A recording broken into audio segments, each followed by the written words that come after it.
Olá, sou Paulo Eduardo, nós estamos chegando para mais um estudo aqui no canal Minuto Missionário. Seja bem-vindo, muito obrigado por nos acompanhar mais uma vez. Fico feliz e agradecido a Deus por você já estar aí do outro lado nos acompanhando. Nós louvamos a Deus pela sua vida, você que diariamente acessa esse canal. Às 6 horas da manhã sempre temos vídeos sendo publicados aqui, onde nós vamos estudando a Bíblia já há muito tempo. Nós estamos estudando o livro de Atos dos Apóstolos há quase um ano, não é? A gente vai chegar a um ano, se Deus permitir, estudando apenas Atos dos Apóstolos, não é? Tem sido muito rico, muito proveitoso. Há uma extensa playlist só em Atos. E eu quero, nesse momento, convidar você a me acompanhar em mais um estudo. Vamos juntos. Hoje a gente vai, enfim, sair do versículo 16, depois de alguns dias aqui. Hoje nós vamos para o 17 e o 18 dos versos do capítulo 17 de Atos. Verso 17 e 18 diz: Por isso dissertava na sinagoga entre os judeus e os gentios piedosos, também na praça todos os dias entre os que se encontravam ali. E alguns dos filósofos epicureus e estoicos contendiam com ele, havendo quem perguntasse: que quer dizer este tagarela? E outros: parece pregador de deuses estranhos, pois pregava Jesus e a ressurreição. Falamos esses dias anteriormente, se você não viu, eu recomendo que veja os 3 últimos estudos sobre a forma com que Paulo olhava a seriedade da idolatria em Atenas e se revoltava com aquilo. Paulo não era apenas um observador contemplativo, mas o que viu e sentiu, isso levou ele a uma ação. Ele não só viu e se revoltou, mas ele agiu também. E eu quero observar alguns pontos esses dias da ação de Paulo ao contemplar toda a idolatria da cidade de Atenas. Primeiro, Paulo tem uma reação negativa. A primeira reação de Paulo foi revoltar-se contra a idolatria reinante naquela cidade.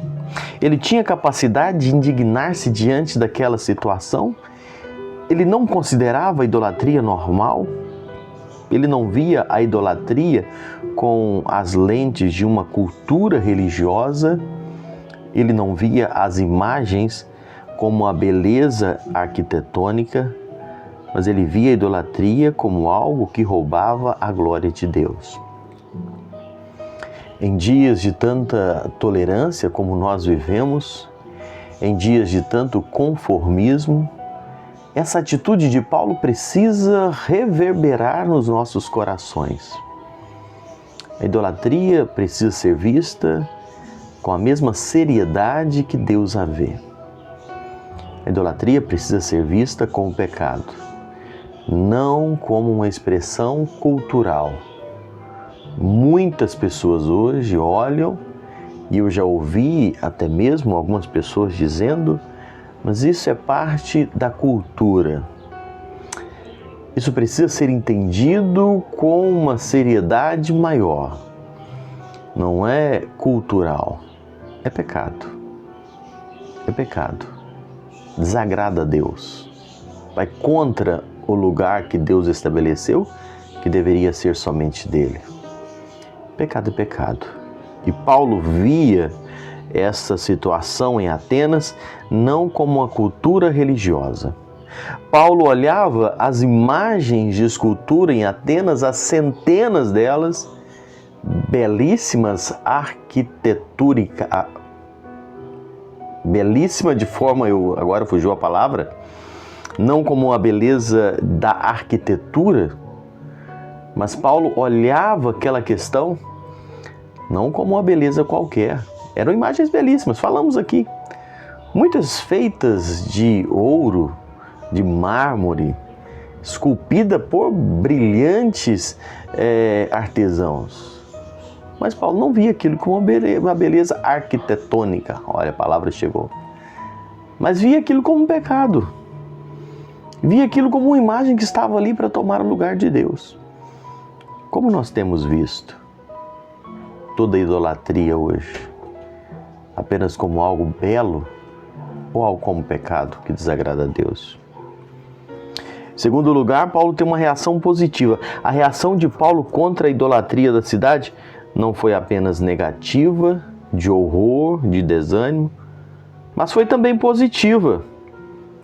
Em que aspecto? Ele aproveitou o ensejo para testemunhar. Ele viu ali uma oportunidade de falar de Cristo.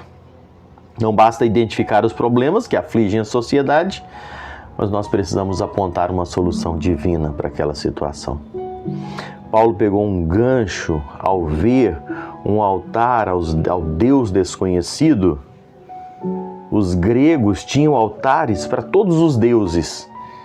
Os gregos tinham a visão de um Deus vingador. E por esse fato, eles colocavam um altar ali, sem nenhuma imagem, para caso algum Deus ficasse de fora, não se irritasse com eles e dissesse, não, esse altar é para esse Deus desconhecido. E a partir desta ponte, Paulo anunciava o Deus verdadeiro. E Paulo dizia, olha, esse aqui que vocês adoram sem nem conhecer, é esse que eu quero falar com vocês.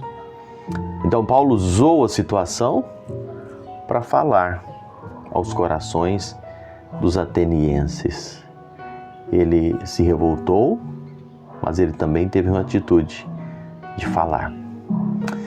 Que, amados irmãos, nós possamos olhar para o mundo hoje e ver o mundo como está, no caos, na idolatria, longe do Senhor. Mas não é só revoltar, não é só ficar bravo, mas aproveitar a oportunidade para falar.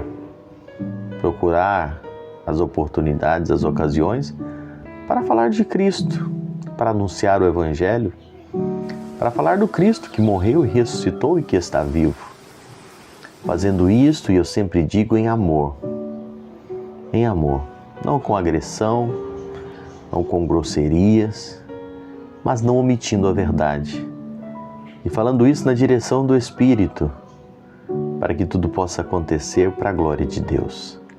Que Deus possa nos usar como canais para compartilharmos a verdade em Cristo a tempo e fora de tempo, mas sempre em amor e na direção do Espírito, para que o próprio Deus, que vai aonde nós não podemos ir, eu costumo dizer que as minhas palavras chegam até os ouvidos, mas a ação de Deus penetra o coração. E quando eu faço na direção do Espírito, o Espírito Santo vai ao coração, quebra o coração, abre os olhos espirituais, para que as pessoas possam ver a perfeita bondade, a agradável vontade, o plano e desígnio de Deus. Que Deus abençoe você, muito obrigado por me acompanhar mais uma vez. Até o próximo encontro, se assim o Senhor nos permitir.